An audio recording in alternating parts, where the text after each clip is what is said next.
In the beginning, there was peace. Harmony reigned in the celestial realm, but beneath the surface, discontent brewed. Lucifer, the brightest of angels, harbored a dangerous ambition.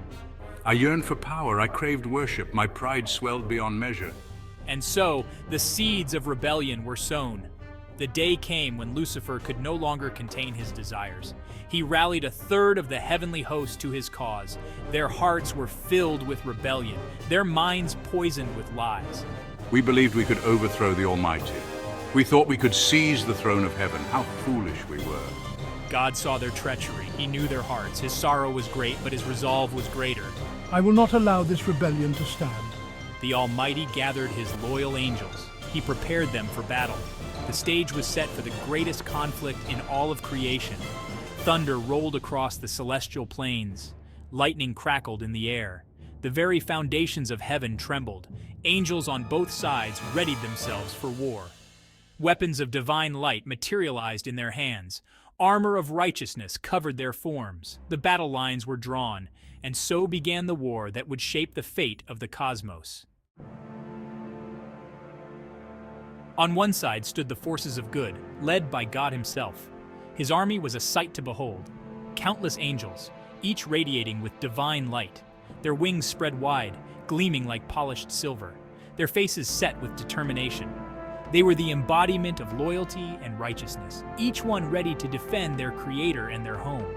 Opposing us was Satan's legion of darkness, once beautiful angels, now twisted by pride and hate. Their light had dimmed, replaced by a sinister glow. Their wings, once pristine, now bat-like and leathery. They snarled and gnashed their teeth. Their eyes burned with malice. They were driven by a lust for power and a hatred for all that was good. God's army was organized and disciplined. They moved as one, their actions guided by divine wisdom. Each angel knew their role. Each understood the gravity of the situation. They fought not for glory, but for what was right. Their strength came from their faith and their unity. Our forces were chaotic and driven by individual ambition. We fought with fury and desperation.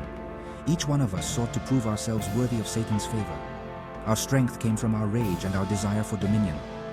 But in our hearts, doubt lingered. Deep down, they knew they fought against the very source of their existence.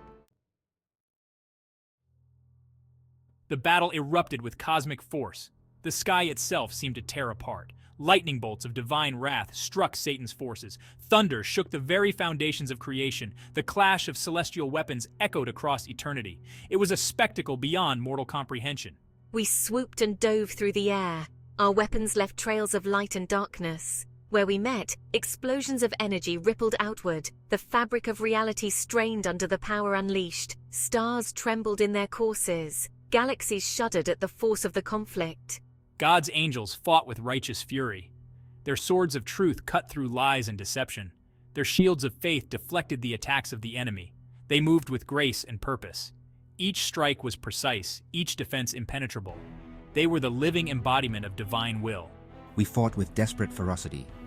We used weapons forged from betrayal and deceit. Our attacks were vicious and relentless. We sought to overwhelm through sheer brutality. But for all our fury, we could not match the power of righteousness. Our every gain was met with swift retribution. And so, the battle raged on, a clash of divine powers that would determine the fate of all creation. Section 4. Archangel, Michael, Heaven's Champion. Among God's forces, one figure stood out above all others. Archangel Michael, the greatest of God's warriors. His presence on the battlefield was like a blazing star. Hope surged wherever he appeared. Fear gripped the hearts of the enemy at the sight of him. He was the embodiment of God's justice and wrath. Michael's sword flashed like lightning. Each swing cleaved through scores of the enemy. His shield was an impenetrable wall against which evil broke like waves upon a cliff. He moved with impossible speed and grace. Where others faltered, he stood firm. Where others fell back, he pressed forward. Satan himself recognized the threat Michael posed. The fallen angel sought to challenge Heaven's Champion directly. Their confrontation was like two storms colliding. The very air crackled with the intensity of their battle. Michael's righteousness clashed against Satan's pride and ambition. It was a duel that would decide the fate of creation. For what seemed like an eternity, they fought, neither giving ground, neither showing weakness. But Michael's strength came from an unending source. With each moment, his resolve grew stronger. Satan, for all his power, began to falter. In that moment, Michael saw his opportunity. With a mighty cry, he struck. His sword pierced through Satan's defenses. The fallen angel reeled back, defeated but not destroyed. Section 5. Celestial Weapons and Tactics.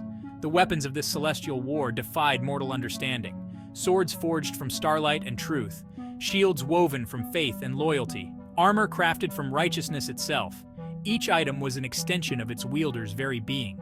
They were manifestations of abstract concepts given form and deadly purpose. God's forces employed tactics of unity and coordination. They moved in perfect harmony, covering each other's weaknesses. Their formations shifted like living things, adapting to every situation.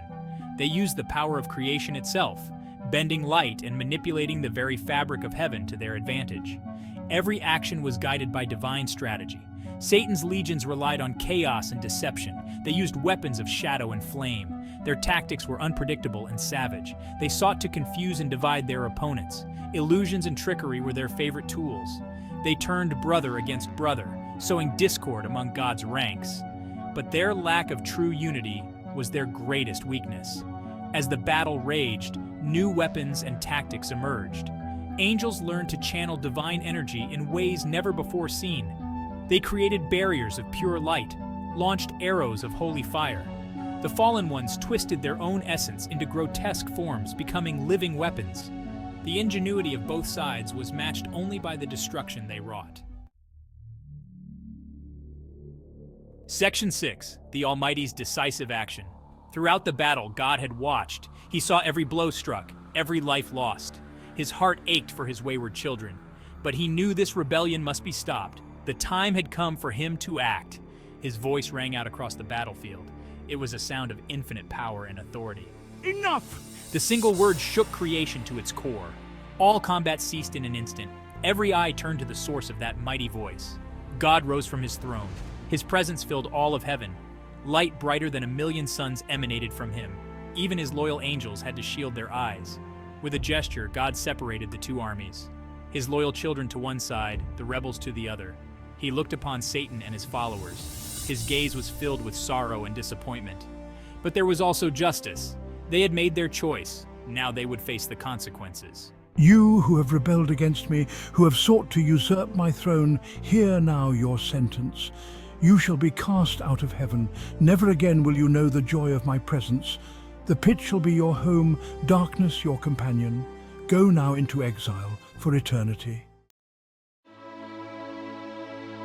Section 7. Satan's Fall and Heaven's Triumph. With those words, the fate of Satan and his followers was sealed. A great chasm opened beneath their feet. They tried to fly to escape their doom, but their wings no longer obeyed them. Gravity took hold, pulling them down. Satan, once the brightest of angels, now fell like a blazing meteor. The fallen ones screamed as they plummeted. Their cries echoed through the cosmos. They fell past the celestial spheres, past the mortal realm, down into a pit of darkness, a place prepared for their eternal exile. The gates of hell slammed shut behind them. Their reign of terror in heaven was over. In heaven, a great cheer arose from the loyal angels. They praised God's name, celebrating his justice and mercy. The battle was won. Heaven was secure once more, but there was also sorrow. For many of their brothers and sisters were now lost forever. It was a bittersweet victory. God comforted his faithful children. He promised them that good would ultimately triumph over evil. The fallen ones might still cause trouble in the mortal realm, but their final defeat was assured. And so peace returned to heaven.